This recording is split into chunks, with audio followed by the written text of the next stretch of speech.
In 2025, one of the biggest names on YouTube, MrBeast, found himself facing more serious questions than ever before.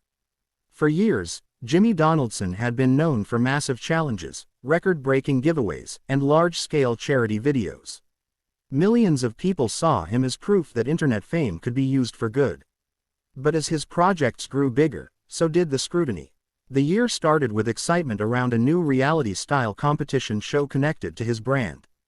The idea was simple: hundreds of contestants, huge prizes, and challenges on a scale no YouTuber had attempted before.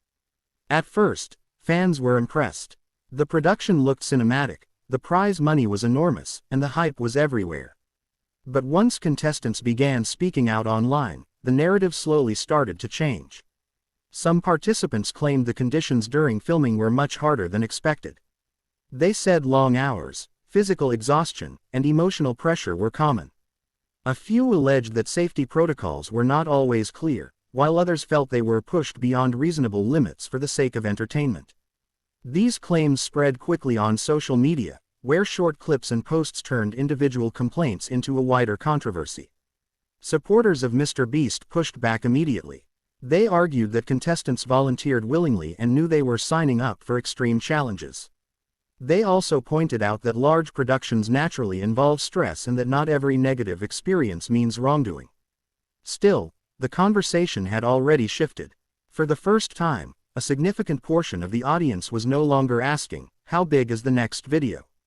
But instead, "At what cost is this being made?" At the same time, an old debate resurfaced with new intensity: how real were the videos?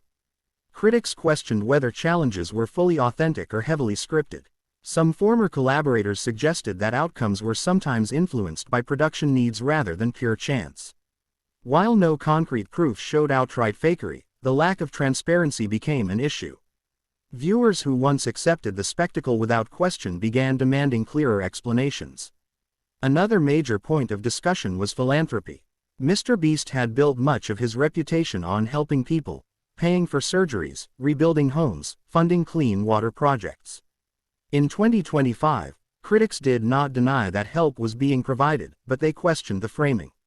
Was charity being used primarily as content? Did the camera change the intention? Some argued that turning desperate situations into viral videos felt uncomfortable, even if the results were positive. Defenders responded with a practical argument: without content, the money would not exist. The videos generated revenue, and that revenue funded the help. From that perspective, filming charity was not exploitation but a sustainable model. This divide created a moral gray area that did not have a simple answer, and that complexity kept the controversy alive. Behind the scenes, there were also discussions about power. By 2025, MrBeast was no longer just a YouTuber, he was a media company. His influence affected trends, expectations, and even what audiences believed YouTube content should look like. Smaller creators felt pressure to copy extreme formats, bigger prizes, and higher risks. Some blamed him for pushing the platform toward excess, even though he never forced anyone to follow his style. In response to the growing criticism, MrBeast and his team released statements emphasizing safety improvements, clearer rules, and respect for participants. They highlighted internal reviews and said feedback was being taken seriously. Rather than denying everything, the approach focused on learning and adapting. For many fans, this was enough. For others, it felt like careful public relations rather than real accountability. What made the 2025 controversies different from earlier ones was not a single scandal, but accumulation. None of the issues alone destroyed his reputation. Instead, they stacked on top of each other: contestant complaints, realism debates, ethical questions, and concerns about influence.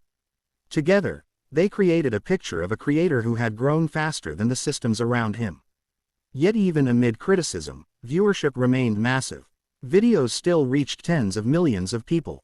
Many viewers separated entertainment from controversy, choosing to enjoy the content without engaging in the debate. Others watched specifically because of the controversy, curious to see how the brand would evolve. By the end of 2025, the question surrounding MrBeast was no longer whether he would remain popular. It was whether he could adapt his model without losing the trust that helped him rise in the first place. The situation became a case study in modern internet fame, how doing good, doing business, and doing entertainment can collide when the audience is global and the stakes are enormous. The story of MrBeast in 2025 was not about cancellation. It was about scale. When content becomes this big, every decision matters, every mistake echoes, and every success invites deeper examination. Whether people saw him as a generous innovator or a symbol of excess depended largely on what they believed creators owe their audiences, and the people who step in front of the camera. And that debate, more than any single controversy, is what defined the year.